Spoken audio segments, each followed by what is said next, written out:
Retomamos entonces este curso bíblico dedicado al Evangelio según San Juan, a cargo de quien les habla. En mi presentación, con la debida adaptación, seguiré la estructura y el contenido del curso del reconocido biblista y teólogo italiano Don Claudio Dolio en Bible Claret, el Evangelio según San Juan. También tendré en cuenta el valioso comentario de otro reconocido biblista italiano, padre Angelico Poppi, es un franciscano conventual, ven la sigla OFM, Orden de Frailes Menores Conventuales. En italiano está, y yo hice la traducción, bueno, serían los cuatro evangelios, volumen 2, comentario sinóptico. Padua es la novena edición, este hombre ha sido muy querido en Italia, ya falleció. Es la novena edición del año 2006. Ustedes ven ahí. La parte tercera, voy a presentar en este momento, la boda de Caná, es el tema de esta tercera parte. ¿Mm? El cuarto evangelio se presenta como el testimonio del discípulo amado. Lo reconocemos como Juan y sabemos que es un texto nacido tras 70 años de meditación. Por lo tanto, el autor tuvo tiempo y modo para elaborar bien un texto, quizás en varias ediciones. Pudo integrar, corregir y completar bien el esquema. Hoy tenemos la posibilidad de leer este texto literario, simbólico, verdaderamente precioso para la fe cristiana. Estructuración del cuarto evangelio. En primer lugar, veamos cómo se compone, es decir, la estructuración del texto, que se abre con el célebre prólogo de San Juan, un texto lírico que se escribió al final y por lo tanto conviene considerarlo al final de estas conferencias. El libro se concluye con un epílogo que contiene el relato de la aparición pascual de Jesús en el lago de Galilea, con el testimonio de la pesca milagrosa, pero sobre todo de la comida ofrecida a los discípulos y el reconocimiento de Pedro. Entre el prólogo y el epílogo, que abren y cierran el texto, la narración se desarrolla en dos grandes partes. Por lo general, los eruditos hablan del libro de los signos para la primera parte y del libro de la hora para la segunda. El capítulo 12, que cierra la primera parte y anticipa la segunda, actúa como bisagra central. En la primera parte, el autor relata las señales realizadas por Jesús, que en su conjunto son 7. A partir del capítulo 13 encontramos la cena pascual, en la que Jesús, durante 5 capítulos, habla y con un testamento espiritual deja su enseñanza como referencia a los discípulos. Luego viene el momento de la pasión, de la resurrección, es decir, el cumplimiento de la gloria en la hora de Jesús. Voy a volver a compartir pantalla para que ustedes puedan apreciar un resumen de lo que acabo de decir. Entonces, el contenido de lo que estamos presentando hoy es, después de la introducción que acabo de hacer, la estructuración del cuarto evangelio, los 7 signos de la primera parte, la semana inaugural, el primer signo, la boda de Caná. Es el contenido de lo que presento hoy. Y acabamos de hablar también de la estructuración del cuarto evangelio, es decir, que tiene dos partes. Una primera parte, los capítulos 1 al 12, hasta el final del capítulo 12, llamado Libro de los Signos, y una segunda parte, del capítulo 13 en adelante hasta el capítulo 20, Algunos autores lo llevan hasta el capítulo 21, pero nosotros dejamos el capítulo 21 para el epílogo. Entonces, esta segunda parte, los autores lo llaman el libro de la hora, o también el libro de la pasión, o el libro de la gloria. Estas dos partes están introducidas por un prólogo en el capítulo primero, versículos 1 al 18, y seguidas de un epílogo en el capítulo 21. Entonces voy a repetir la estructuración. Ven, el capítulo 2 se hace de bisagra, como habíamos dicho. Y ahora voy a repetir la estructuración para que nos quede en la memoria. Un prólogo, capítulo 1, hasta el versículo 18. Una primera parte, a partir del versículo 19 del capítulo 1 hasta el final del capítulo 12, libro de los signos. Este capítulo 12, como dijimos, hace de bisagra todo el capítulo 12, del 1 al 50. Una segunda parte, del capítulo 13 al capítulo 20, los autores lo llaman libro de la hora o de la pasión, de la gloria, ya vamos a ver, ¿no? ¿Por qué? Y finalmente un epílogo. Bien, dejo de compartir pantalla y continúo con la presentación.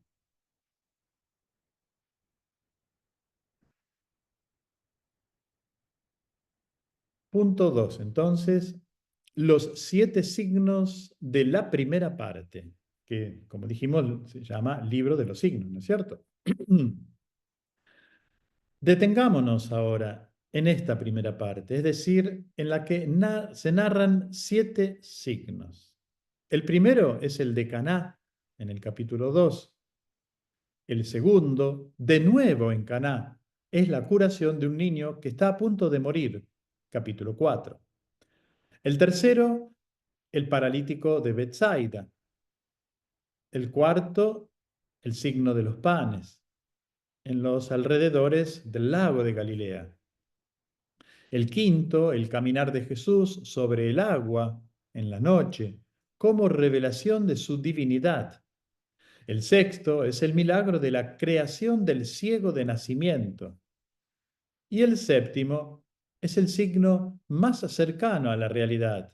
El amigo Lázaro es llamado de la tumba, capítulo 11. El amigo le da la vida a Lázaro, pero para dar la vida a su amigo Lázaro, Jesús pierde su propia vida. Lo que acabamos de decir se refiere a la trama principal, marcada por una serie de episodios centrados en los signos realizados por Jesús. Voy a volver a compartir pantalla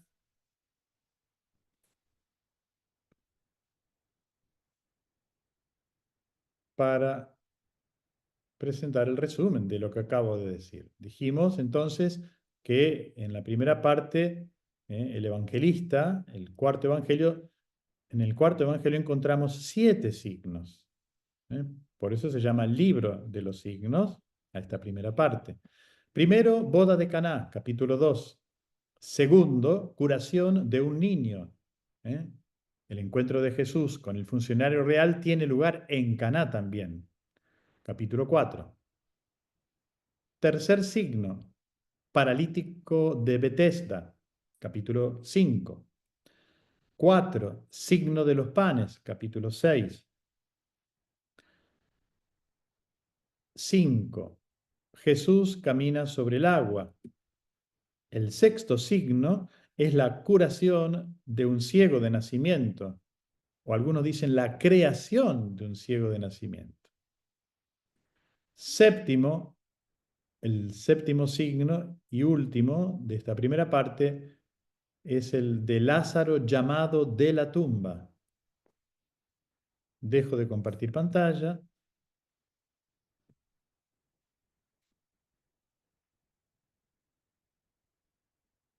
La semana inaugural. Inmediatamente después del prólogo, el autor escribe en prosa estas palabras, que la van a encontrar en 1:19. Dice así: Este es el testimonio de Juan. Parece el título del libro, pero en realidad Juan no es el evangelista, sino el bautista. Y en esta parte del primer capítulo asistimos entonces al pasaje de Juan Bautista a Jesús. Un detalle interesante es que, repetidamente, los episodios que siguen comienzan con una indicación cronológica. Al versículo 29 dice, en el versículo 29 dice, al día siguiente. Luego, nuevamente, al día siguiente en el versículo 35. Al día siguiente en el versículo 43. Quiere decir que el narrador está creando una serie de días sucesivos. Dado que por 3 veces tenemos las mismas indicaciones, partiendo del primer episodio, el autor nos está hablando de 4 días sucesivos. Ahora bien, al comienzo del capítulo 2, que presenta la boda de Caná, tenemos la siguiente indicación: 3 días después. Teníamos 4 más 3, tenemos una semana. El Evangelio de Juan comienza con una serie de episodios organizados a lo largo de una semana. Repitamos la frase. El Evangelio de Juan comienza con una semana. Esta frase que acabo de repetir, ¿no les trae a la mente otra cosa? Por ejemplo, la semana de la creación que está en el libro del Génesis, el primer libro de la Biblia, en el Antiguo Testamento, en el Pentateuco. Este traer a la mente otra cosa es lo que llamamos proceso o procedimiento mental simbólico. Y es así como hace Juan. El lector debe estar atento. Si repetimos las cosas 2 o 3 veces, es para que tomemos nota cuidadosamente de estos particulares, de manera que su significado venga a la mente. Como el Evangelio comienza con la misma expresión que el Génesis, en arjé, al principio, así también tenemos una semana inaugural. A lo largo de días sucesivos se narra el pasaje de Juan Bautista a Jesús, y esto nos permite evocar la semana inaugural de la creación. Hay un mundo nuevo que está comenzando, con la presencia de Jesús. El encuentro con Jesús es una novedad, es una nueva creación. Según el esquema sinóptico, también Juan presenta al Bautista como un predicador de penitencia, pero no se detiene en la descripción de su trabajo como predicador o bautizador. Ante todo lo pone en diálogo con las autoridades de Jerusalén que le preguntan quién es. Y Juan dice que él es simplemente la voz, es un enviado para preparar el camino de aquel que viene después. Al día siguiente, versículo 29, aparece también Jesús en el fondo de la escena y Juan les dice a sus discípulos, ahí está el Cordero de Dios. Extraña expresión original con la que el Bautista presenta a sus propios discípulos la figura de Jesús.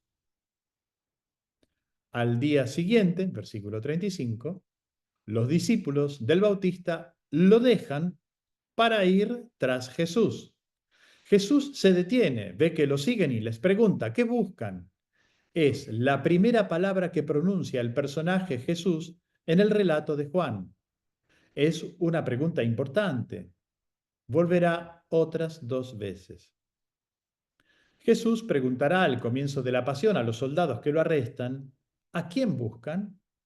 Y las primeras palabras del Cristo resucitado dirigidas a María Magdalena serán, mujer, ¿a quién buscas? Se trata de la misma pregunta, pero con ligeros cambios. La primera vez se refiere a un objeto material. ¿Qué cosa están buscando? La segunda vez a una persona. ¿A quién buscan? La tercera vez el plural se vuelve singular y la pregunta se hace mucho más personalizada. ¿A quién buscas? Es un itinerario que el lector debe realizar. Debemos estar atentos para captar todos los detalles, porque la belleza del Evangelio según San Juan es precisamente la riqueza de significado en cada detalle del texto, de la narración. Cada detalle, cada matiz debe ser apreciado y valorado, memorizado de tal manera que mientras vamos leyendo de manera continuada, podamos captar las distintas conexiones y apreciar la progresión de la interpretación. Los discípulos dejan a Juan y van tras Jesús. Dice que uno de los dos se llamaba Andrés, versículo 40, y el otro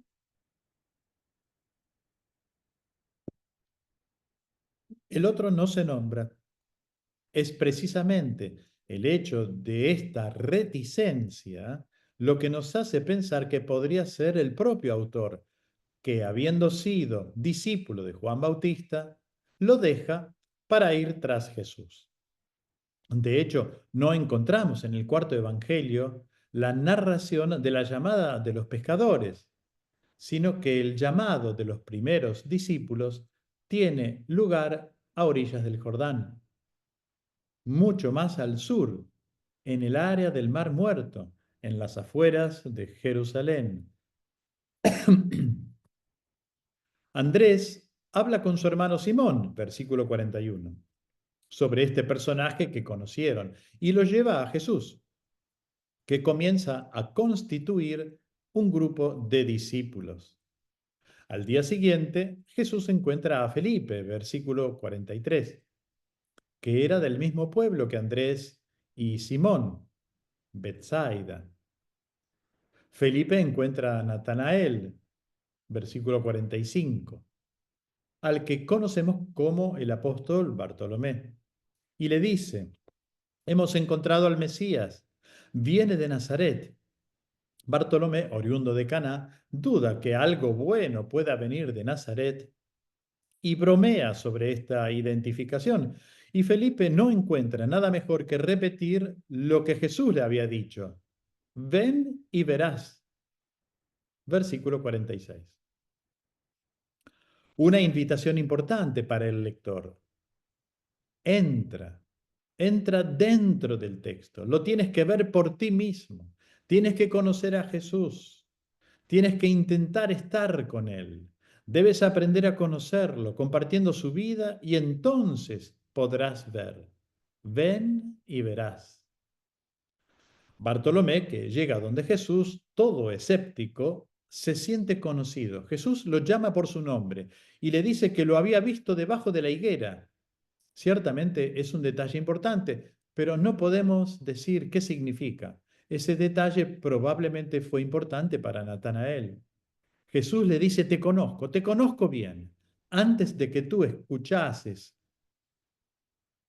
hablar de mí, yo ya te conocía bien. Y Natanael inmediatamente confiesa su fe. Tú eres el Hijo de Dios, el Rey de Israel, versículo 49. Y lo llama rabí, que es el término que se le da a los maestros. Reconoce en este hombre al maestro que puede enseñarle a vivir. Y Jesús comenta sonriendo: te basta poco para creer, verás cosas más grandes que estas. Versículo 50. Aquí hay una promesa importante. A los discípulos que acepten seguirlo, se les promete ver grandes cosas.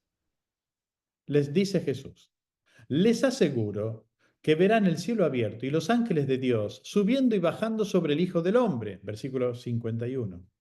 Recordemos la escalera de Jacob. En el libro del Génesis se dice que el patriarca tuvo un sueño en el que había una escalera grande, un sigurat, ¿eh? Del tiempo del Medio Oriente antiguo, ¿no?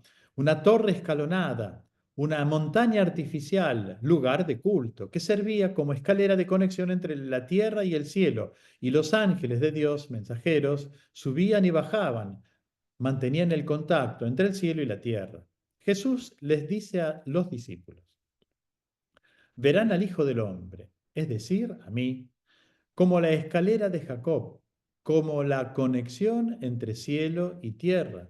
Es un importante anuncio cristológico. Jesús es la conexión.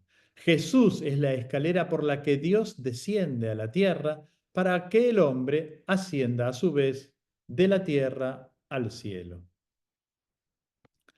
Al tercer día hubo una fiesta de bodas en Caná de Galilea. Ya estamos en el capítulo 2, versículo 1.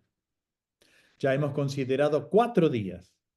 Lentamente, Juan el Bautista abandona la escena y Jesús se convierte en el protagonista.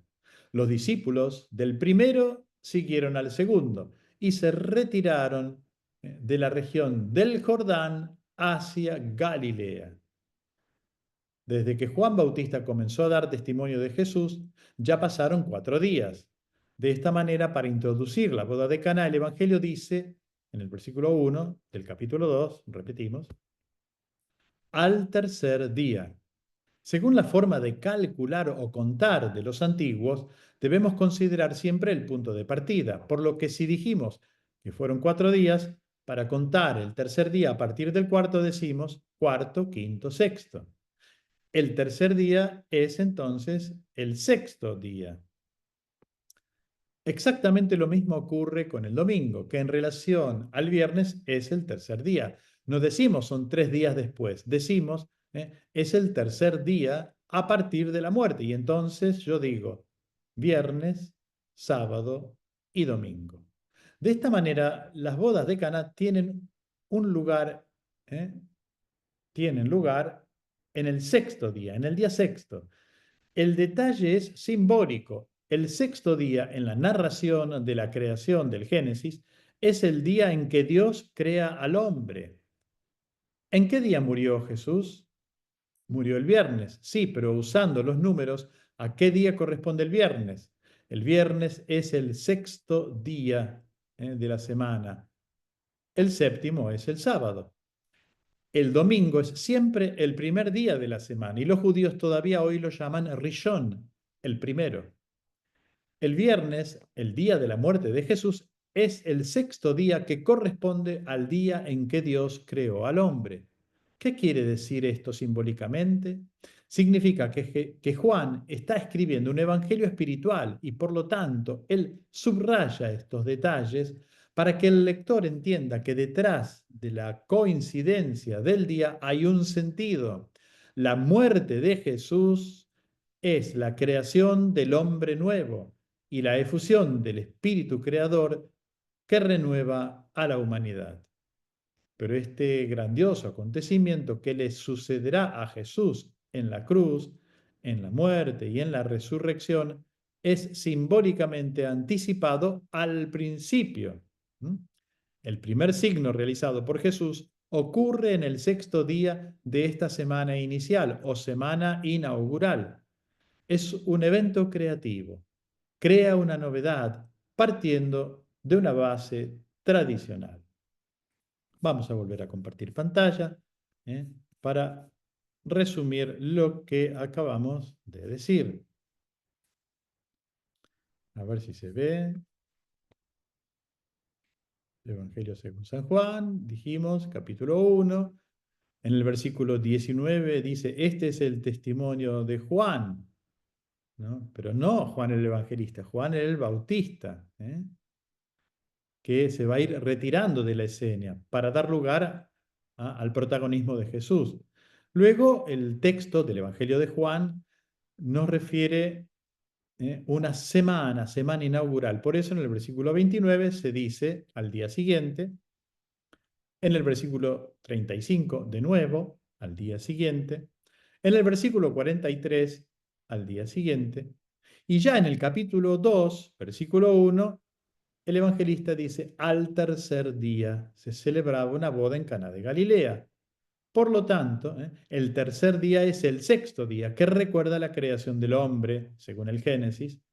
El viernes, el día de la muerte de Jesús, es el sexto día. Por lo tanto, espiritualmente, simbólicamente, tenemos con Jesús, con la presencia de Jesús y con el relato de la boda de Caná, la creación del hombre nuevo.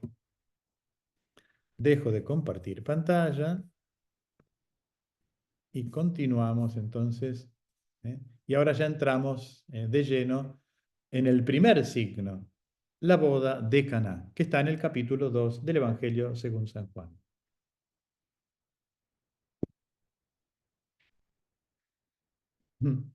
Esta boda, que tiene lugar en Caná de Galilea, no es el primer milagro de Jesús. Muchas veces se ha trivializado simplemente por la pregunta del catecismo. ¿Cuál fue el primer milagro de Jesús? La boda de Caná. No es una cuestión de primero en orden cronológico. Los sinópticos ni siquiera lo cuentan. Hasta un niño, si se le hiciese esta pregunta, ¿cuál es el primer milagro de Jesús? Haría una contrapregunta. ¿Según cuál evangelista? Porque si considero el Evangelio según Marcos, allí no hay bodas en Caná. Entonces, el primer milagro de Jesús, entonces, ¿dónde? En el Evangelio de Marcos, ¿no? En el Evangelio de Marcos, el primer milagro de Jesús es la liberación de un hombre endemoniado en la sinagoga de Cafarnaúm. Y si considero a Mateo, digo que el primer milagro es la purificación de un leproso cuando Jesús bajó del monte donde había pronunciado el sermón de la montaña. Cambiando el evangelista, cambia la perspectiva. Y aquí tenemos que tener en cuenta que el lector debe ser inteligente. No estamos reconstruyendo una vida hipotética de Jesús, ¿eh? para ser contada en adivinanzas. Estamos tratando de comprender textos teológicos profundamente literarios e inteligentes que suponen lectores inteligentes, que no trivialicen las cosas, que no las banalicen. Entonces, lo que Jesús hizo durante la boda de Caná no es el primer milagro, sino el primer signo, el arquetipo de los signos que Jesús hizo. Digamos que entonces Jesús hace en las bodas de Caná el arjé, el signo originario, fundamental, no simplemente el primero de una serie, sino el modelo original y primario, principal, de lo que Jesús hará después, y que es efectivamente capaz de hacer. Es un cambio, una transformación. Esta boda no se narra en sus detalles. Nos gustaría conocer una infinidad de detalles que no se mencionan. No se nos dice, por ejemplo, quiénes son los que se casan. Dice que la madre de Jesús estaba allí. Jesús y sus discípulos también habían sido invitados. Los protagonistas en la narración son Jesús y su madre, que en esta narración sustituyen al esposo y a la esposa, la cual, la esposa, extrañamente ni siquiera es mencionada. La esposa, simbólicamente hablando, es la iglesia, representada por María. Esto nos dice el biblista Angelico Poppi, ¿no? Les falta el vino. En una fiesta, la falta de vino es una dimensión simbólica significativa, teniendo en cuenta el significado del vino, especialmente en la antigua alianza. El vino es el signo de la ley, de la fiesta, del amor. Esa boda en Caná es el símbolo de la alianza entre Dios e Israel. La madre de Jesús no es nombrada por su nombre, no dice que era María, y mucho menos la Virgen. El texto dice, allí estaba la madre de Jesús. Intentemos hablar, utilizar el lenguaje del Evangelio sin tergiversar las palabras. El texto dice textualmente, estaba la madre de Jesús, que se da cuenta que falta el vino y lo dice simplemente, no tienen vino. Versículo 3. Jesús le pregunta de manera extraña, ¿qué quieres de mi mujer? Y la llama mujer. Otro término simbólico importante. La mujer es la otra parte de la alianza. Y le dice, ¿qué tienes que ver conmigo? ¿Cómo te colocas ante mí? La madre no le responde en teoría, sino en la práctica, diciéndole a los sirvientes, hagan todo lo que les diga. Versículo 5. Es la fórmula con la que Israel en el Sinaí aceptó la alianza. Lo que dijo el Señor, lo haremos, con la diferencia de que aquí es Jesús quien dice y la madre accede a hacer todo lo que Jesús dice. La madre es el Israel fiel que se da cuenta de que en este matrimonio no hay amor. No es el caso concreto de los dos esposos de Caná, es el matrimonio de la alianza, es la historia de esta relación entre Dios e Israel en la que ya no hay sustancia, ya no hay alegría, ya no hay amor. Y la obra de Jesús no es un reemplazo, sino una realización. No crea el vino de la nada, sino que pide a los sirvientes que llenen 6 tinajas con agua. Contenían cerca de 100 litros cada una. Estas tinajas, estos cántaros, se utilizaban para la purificación de los judíos. Eran pozos excavados en la roca, en la piedra, y se llenaban de agua para ofrecer la posibilidad de lavarse las manos y los pies para las abluciones antes de las comidas. Ahora que se está acabando la fiesta, que ya no hay más vino, que hay otros muchos problemas que resolver, volver atrás y llenar estas tinajas es un trabajo adicional pesadísimo.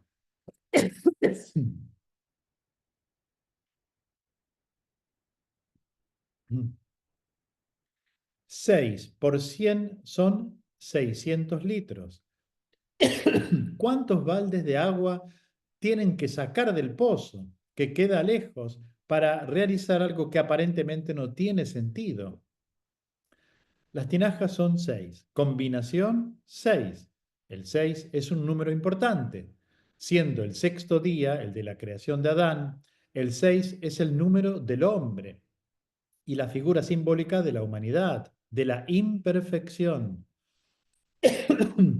Son de piedra, como las tablas de la ley, como el corazón del hombre viejo, que necesita renovación, de un espíritu que le cambie el corazón de piedra en un corazón de carne, que escriba la nueva ley en el corazón, no en las tablas de piedra. A partir de esa agua que se utilizaba para las purificaciones de los judíos, en 6 tinajas de piedra, Jesús ofrece un excelente vino.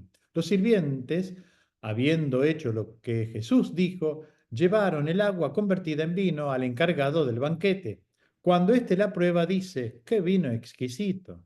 El encargado del banquete aquí simboliza a los jefes de Israel, de aquellas autoridades que vieron la obra de Jesús, oyeron sus palabras, pero no las entendieron. El encargado de la mesa llama al esposo. ¿Quién es el esposo? El que dio el vino. ¿Quién dio el vino?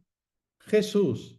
Jesús es el esposo. No se desprende inmediatamente de la narración porque es un juego de figuras. Entonces el encargado del banquete dice al esposo: has guardado el mejor vino hasta ahora, hasta esta hora. Es una pena que ya que todos están medios borrachos. El signo de Jesús no es emborrachar a todos los invitados, sino para llevar a cumplimiento la alianza, ofreciendo lo mejor, y lo mejor llega al final. El agua de las purificaciones de los judíos se convierte en el vino excelente de la Eucaristía, signo de la sangre de Cristo. Pero, ¿cuándo dará ese vino? En la cruz con su sangre. Entonces estará la madre nuevamente en esa hora. Jesús se dirigirá a ella llamándola nuevamente mujer y entregando la madre al discípulo, pasando de la antigua a la nueva alianza sin descartar nada, sino llevando todo a su cumplimiento. Así Jesús realizó el arquetipo de los signos, el modelo y fundamento de los otros signos que hará más tarde. En este primer signo Jesús muestra su gloria, muestra quién es, y sus discípulos creen en él. Podría terminar aquí. Todo el Evangelio ya está aquí. Tenemos el arquetipo, es decir, en síntesis, lo que se contará más adelante. Este es un método, un procedimiento simbólico de la lectura del texto. No quita nada a la historicidad de la narración, pero ofrece una gran interpretación y el sabor de un profundo significado teológico, espiritual, porque Juan es un evangelio espiritual. Fin de la grabación.